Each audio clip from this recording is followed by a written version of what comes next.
Hello my dear students, how are you? I hope you are doing well.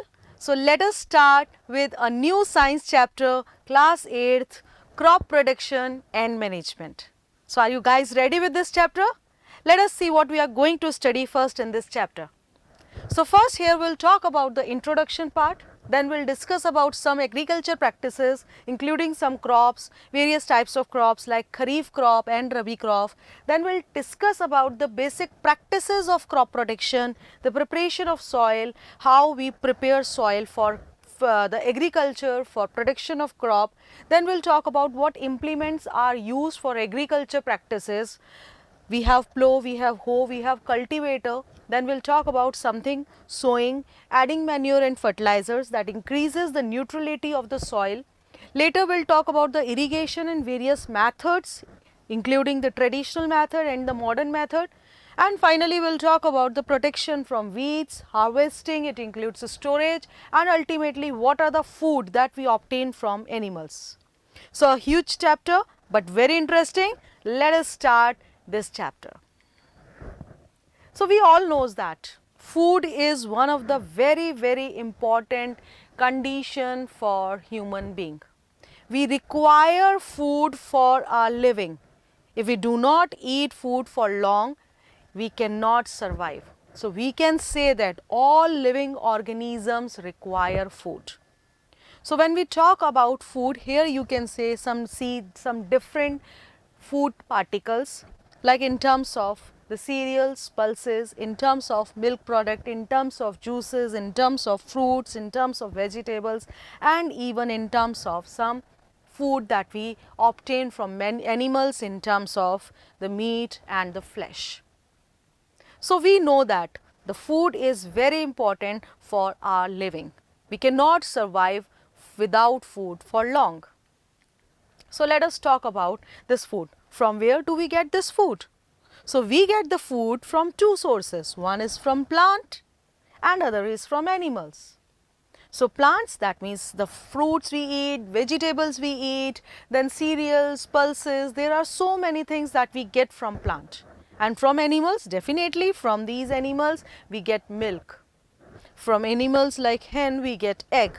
We get chicken, we get meat. So different sources we have. Majorly we categorize into plants and animals. Now the ultimate source of energy is sun, and from sun plant synthesize food by the process of photosynthesis. So basically when we say that plants synthesize their food by the process of photosynthesis, and this is the food that actually we absorb or we take from plants, we means animals and human beings. So animals including the man or human being obtain their food from plants. So we get this food from plant, and plant prepare their food by the process of photosynthesis. Now this energy that we obtain from the food, definitely we get energy when we eat food. So this energy that we obtain from food is required to do so many metabolic activities like digestion of food in digestive system, like respiration in respiratory system, like excretion of waste products in excretory system, like circulation in circulatory system. So all metabolic activities require some energy, and we get this energy from food. So now we can say that a huge large population of India, as India is vast country and large population is there. So we need to provide food for such a large population, and thus we need a regular production of food in terms of crop, in terms of agriculture. We need proper management of this food that the farmers actually grow. We need to know how to store the food. Then the distribution. It should be a uniform distribution throughout, so that there should be no scarcity of food and everyone will get sufficient amount of food as required.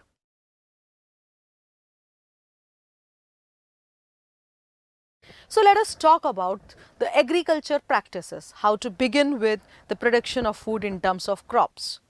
So we know that early man, how the agriculture practices came into existence. So initially any early man eats some mango or any fruit, and he throw this food, this seed in the area, and finally after a few years, around 3 to 5 years, you can see that this mango tree has grown. So this was the initial basic initiative done by early men by mistake, and there is a production or agriculture practices start that way.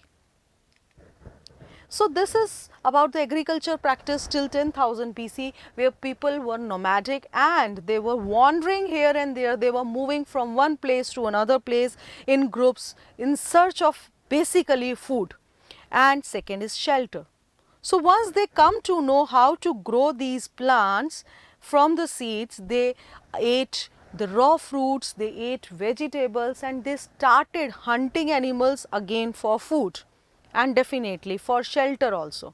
Later, once they come to know how to cultivate or plant the plants or crops in terms of agriculture, he or the early man started the word agriculture. So basically this is the birth of agriculture in terms of when early men start learning and started doing to cultivate land and produce various types of crops in terms of rice, in terms of wheat and other food crops, and that is the birth of agriculture. This is how the agriculture starts by the early man.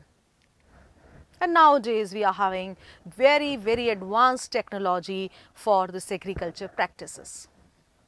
So I have used the word crop again and again. There might be some question in your mind that what is crop? So when we talk about crop, we say that it is nothing but the plants of same kind that are grown, that are cultivated at one place and on a large scale, and thus we call it as a crop. So crop is nothing but large number of same kind of trees or plants are grown and then cultivated on a large scale. We call that as crop. And certain examples of crop, you can see the images: wheat, rice, millet. These are some examples, very good examples of crop.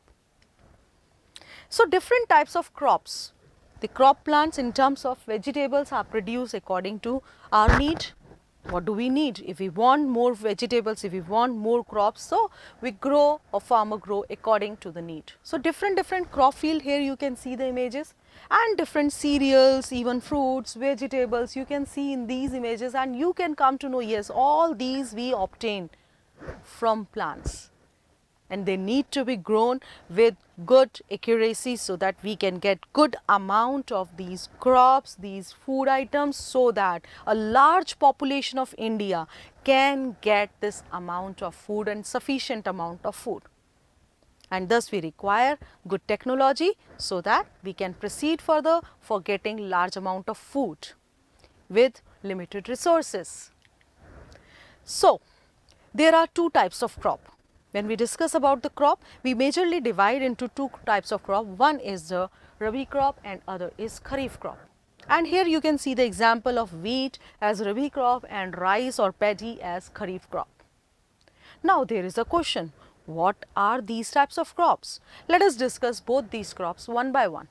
So first we will talk about the Kharif crop.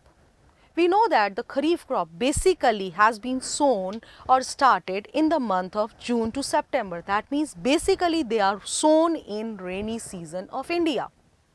So when we talk about how they are sown, we will discuss when they are sown. So they are sown in the month of June to September. And certain examples of these Kharif crop, peanuts, paddy, we can see soya bean, maize, cotton, all these are examples of Kharif crop. Now let us talk about Rabi crop in detail. Rabi crop basically is grown mainly in winter season, and the time period is from October to March. And the good examples are wheat, pea, mustard, linseed, gram. These are certain examples of Rabi crop. So you need to learn these examples individually for Rabi crop and Kharif crop. Now the thing is, before sowing this Rabi crop, we need to prepare soil. So how the preparation of soil can be done? As you can see in this picture, the farmers are preparing soil in field. And that is the very first step, my dear students, for the preparation of soil, and it includes the development of the condition in soil that promotes best possible growth of the plant best possible growth of that crop, so that we can increase the yield, the quantity can be increased within that limited resource. So the very first step is farmers need to prepare soil in the field, and that can be done by just loosening of these soil particles by digging. So here you can see in this image that they dig and loose the soil particles so that the air can enter into the soil particle and the seeds can be sown very easily. Now, how does this loosening helps? So let us see. When we create a good breathing environment for the roots by loosening soil, because by loosening soil the air particles can easily enter into the soil, and thus the root particles, the roots of the plants or the crops can easily get this air particle. So these air particles allow the root to breathe easily, and thus they grow healthier. Even when they go deep into the soil for roots, still this loosening of soil help to take oxygen, to take air from the soil. Now, this loosened soil is also having one important feature, that it is now responsible for easy growth of microorganisms and those microbes which are the friends of farmers. That means which helps in increasing the neutrality of the soil. And this way, the loosening of soil helps in two ways. One is the roots can breathe easily. Second, the earthworm and the microbes which are good for the cultivation of crop, those microorganisms can easily survive as they get good amount of oxygen from the soil, from this loosened soil. So this digging help in these two ways. Now let us discuss about the next step. After loosening of soil, now the tilling or plowing is very important. The process of loosening and turning of the soil, we call it as tilling or plowing, and this plowing field, here you can see this plowing field is having big clumps of soil, we call it as crumb. Here you can see in this image some big thick crumbs are there, these are nothing we call as crumbs. So once this plowing or tilling has been done, then the leveling has been done by using leveler, and this leveling is useful for sowing the seeds as well as for watering the crops, that means for irrigation. So this leveler is very important, is must, because it is helpful for sowing the seeds, it is helpful for irrigation purpose. Now what are the tools we use? Before sowing the seed, we need to break these thick soil clumps that we call as crumbs, so that they convert into small particles, and now it is good for better yield of the crops. So the various tools that we are using for breaking those clumps or large pieces of soil, and before sowing of seed, what are the practices that we generally apply? We require plow, we require hoe, we require cultivator. Let us discuss one by one their images and their function. So first we will talk about plow. Plow has been used since ancient times. You must have seen various farmers of old India, they have been used this plow number of times, and this is the ancient one of the cultivator, or I can say the practice that is used by the farmer. What is its use? It helps in tilling the soil, remove weeds, and also helps in adding fertilizer to the soil. So here you can see, which we call it as hull, also used by farmer.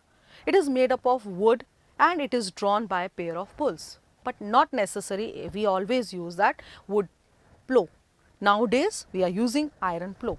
So here these are very common pictures that you can see in our Indian villages, where farmer is preparing the soil before sowing the seed with the help of this plow. So it is very, very important. It helps in tilling the soil, it helps in removal of weeds, it helps in adding the fertilizers. All these are very important, and plow is very, very important for this process. Let us discuss another tool, that is hoe. When we talk about hoe, we say that it is used in removing weeds and it helps in loosening of the soil. Removing weeds, weeds are some unwanted plants that are required, and loosening of soil, it can be done by hoe.